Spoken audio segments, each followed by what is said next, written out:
Hi, this is Professor S. A. Bagal, Department of Electronics Engineering, KDK College of Engineering, Nandanvan, Nagpur. Dear students, today we will discuss about the spread spectrum and its insight. Also, we will discuss about various modulation techniques which are covered under the spread spectrum communication along with its applications. Dear students, today we will discuss a concept of spread spectrum modulation technique which is used for secured communication. Now here the meaning of secured communication is that first one, no interference shall occur in the transmitted signal.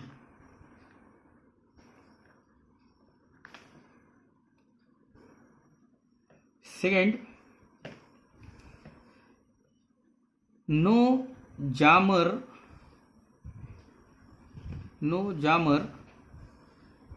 can detect the signal. No jammer can detect the signal and hamper it. Third, the existence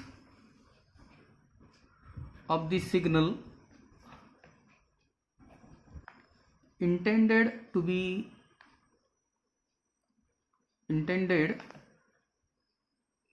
transmitted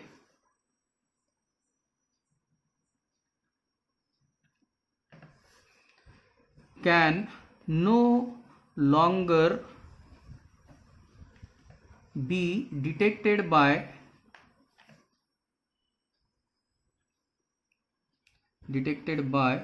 unauthorized person.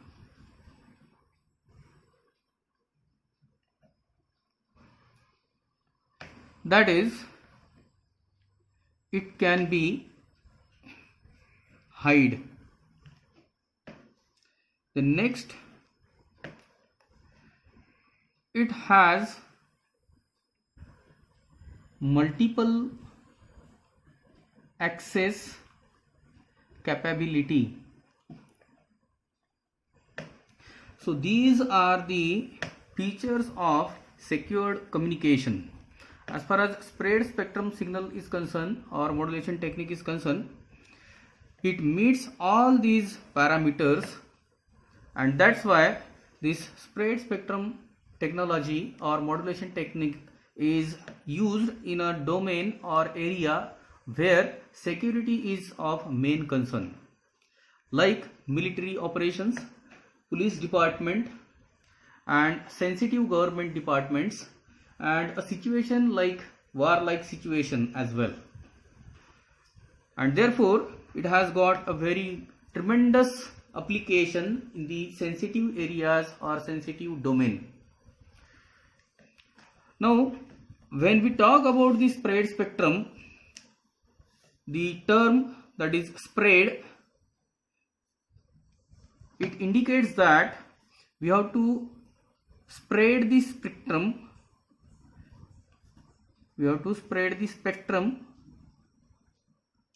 of the signal that is to be transmitted.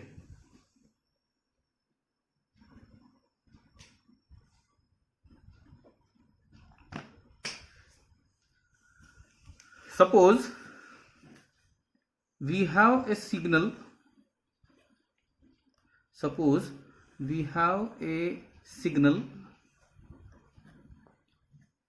that is, say, B of t,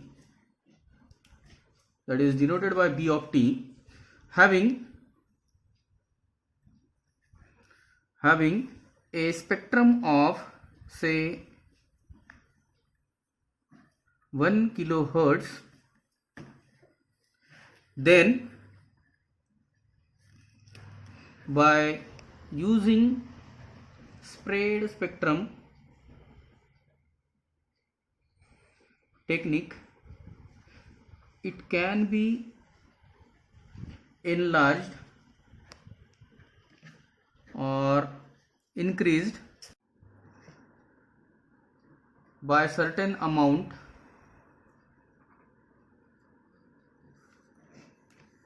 so that it can be transmitted securely.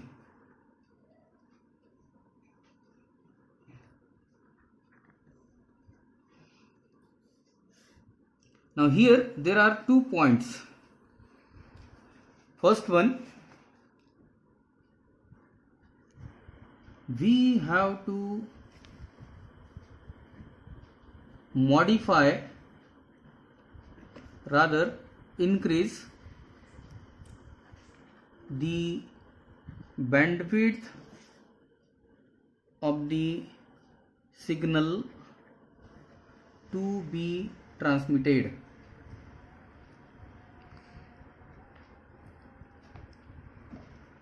That is, we have to spread the spectrum.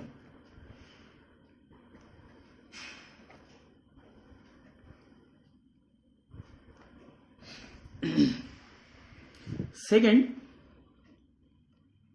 to spread the spectrum, we have to use a particular code that is called as PN sequence, where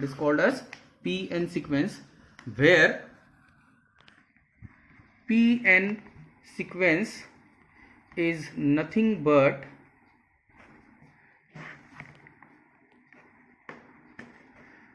pseudo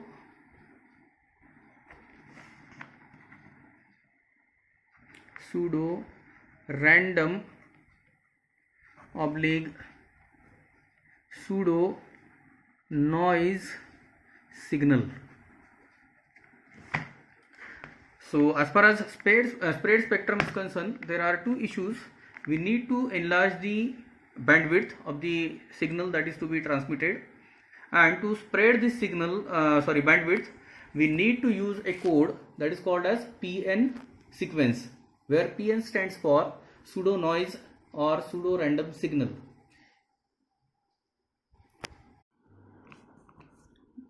Just discussed earlier, we were discussing about one example that we want to transmit a signal which is denoted by B of t, having a spectrum of say 1 kilohertz.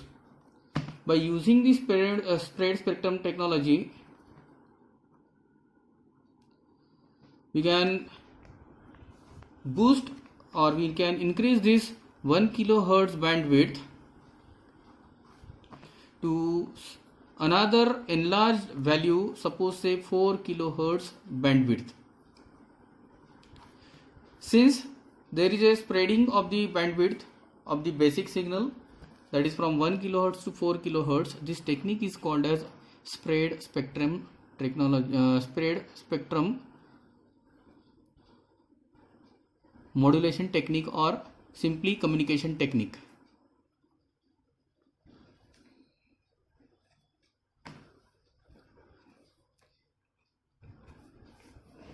Now, to spread the spectrum, we have to use a code which is called as PN sequence. As we earlier discussed, PN sequence is used to spread the signal spectrum basically. Suppose, as we have already discussed, a basic signal having a spectrum like this, having a bandwidth of 1 kilohertz for example, and if we apply a PN sequence to this signal, that is B of t, which is basically a B of f in a frequency domain, then this can be converted to a spectrum having a bandwidth of 4 kilohertz. Here the magnitude will definitely decrease like this. So after applying a spread spectrum technology or technique, we can enlarge the bandwidth of the signal that is required to be transmitted like this. Now what is basically a PN sequence and how it is generated, that we'll see. We are calling this PN sequence as a pseudo noise or pseudo random signal. Even though we are calling it as a random or noise signal, but then it is a deterministic signal.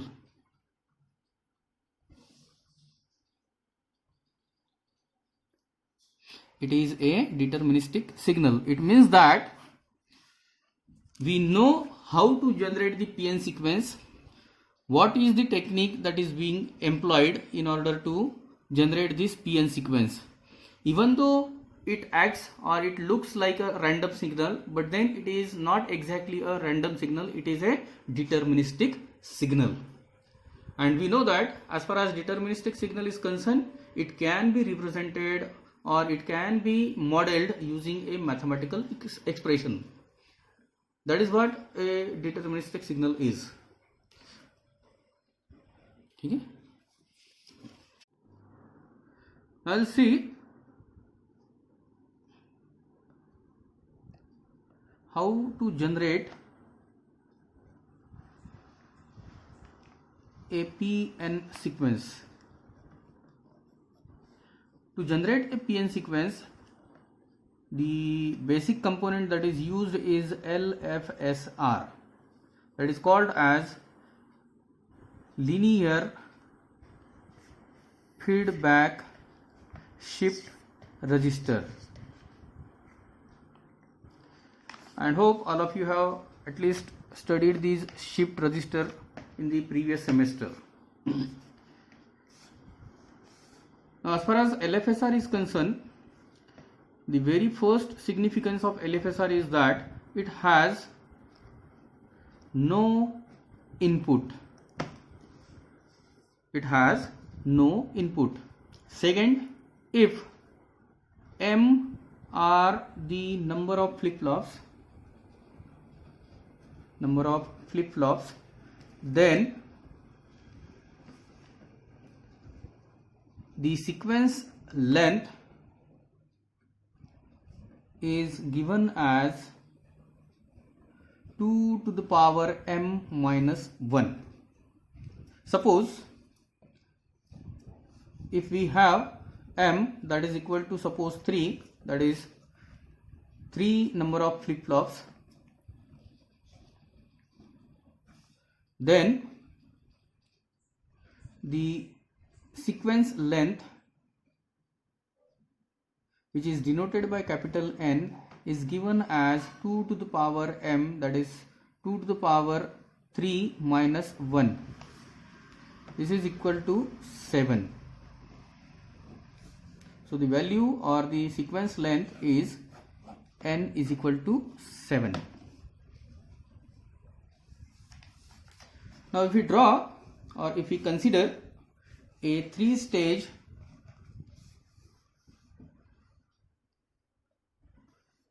or rather 4-stage, if we consider a 4-stage LFSR,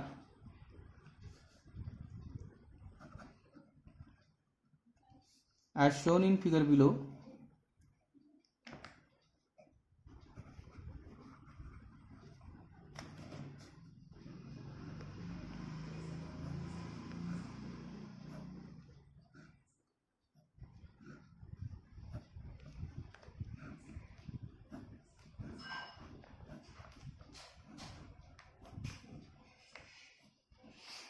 let this is flip-flop 0, this is flip-flop 1, this is flip-flop 2, this is flip-flop 3. Let this is output S0, this is say S1, this is say S2, and this is say S3. Now to generate any PN sequence, the feedback is taken like this from the output stage and from one of the intermediate state, like say S0 and S3, then it is XORed and then it is given as input to the first flip-flop or the first stage. This is how a LFSR basically works. Moreover, it has one common signal that is called a clock signal, which synchronizes the activity of the LFSR. Here, the output S0 of the stage 1 is nothing but it is the XORing of S0 and S3.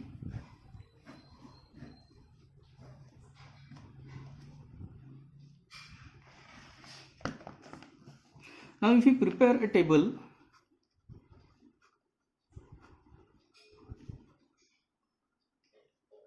showing all possible outputs. Now here, as far as LFSR working is concerned, we need to initially consider the output of the S0, S1, S2 and S3, and this initial value must be a non-zero value. We cannot take it as a zero value, or the initial value cannot be a zero. If we consider the initial value as zero, the LFSR will no longer work properly, and therefore it is mandatory or necessary to consider the initial value of the LFSR as a non-zero value. You can consider any non-zero value as an initial value. Okay, let us consider over here the outputs of S0, S1, S2 and then S3. We know that S0 is nothing but it is again a XORing of S0 with S3. We'll obtain all the possible combinations. Let the CLK over here. Initially, we'll consider the combination as 1, 0, 0, 0, that is initial value we are considering. Now, at the next clock, what will happen? The value of S0 will be given to S1, the value of S1 will be given to S2 and the value of S2 will be given to S3. For example, this value will be transmitted over here, this value will be transmitted over here and this value will be transmitted over here. Now as far as previous state or the initial state is concerned, the value of S1 and S0 and S3, it is 1 and 0, and therefore if we get the XORing 1 XORed with 0 will gives you 1. This is the next combination after the first clock. The corresponding output for S0 will be 1, S1 will be 1, S2 will be 0, S3 will be 0. For the next clock pulse, again these bits will be transmitted or circulated or shifted to the next state, that is value of S0 will be assigned to S1, that is this 1 will be transmitted over here, this 1 will be transmitted over here, this 0 will be transmitted over here. Now as far as previous value of S0 and S3 is concerned, it is 1, 0, and if we consider the XORing between this S0 and S3, it will give you again 1. This is how we need to prepare this table so that we can get all the values. Since there are total 4 flip-flops, the value of n, that is sequence length, will be given as 2 to the power m minus 1, where the value of m will be 4.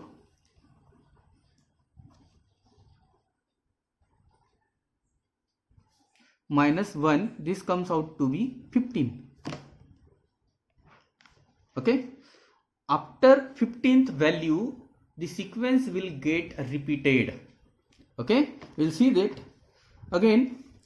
For the next clock pulse, we'll prepare this complete table up to 15, up to 16 or 17 values or the sequences, and then we'll see how this sequence gets repeated.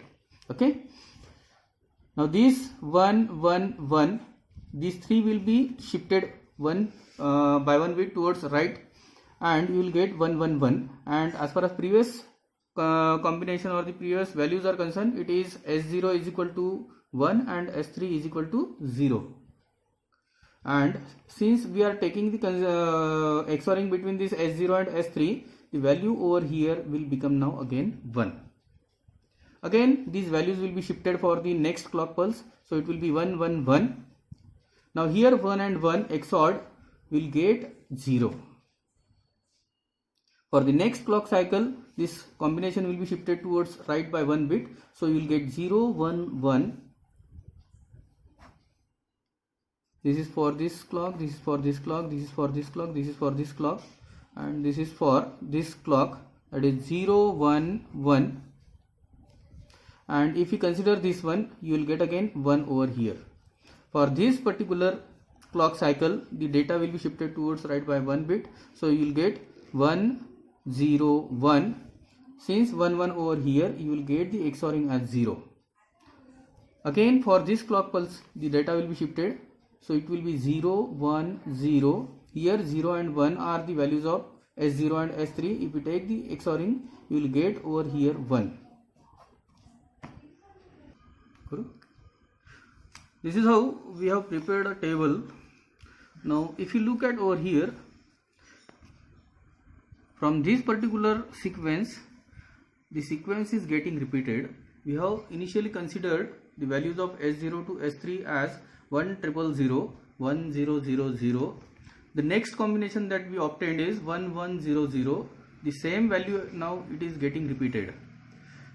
We know that for a 4-stage LFSR, the sequence length it is given as 2 to the power m minus 1, it is 15. So after every 15 numbers, the sequence will get repeated.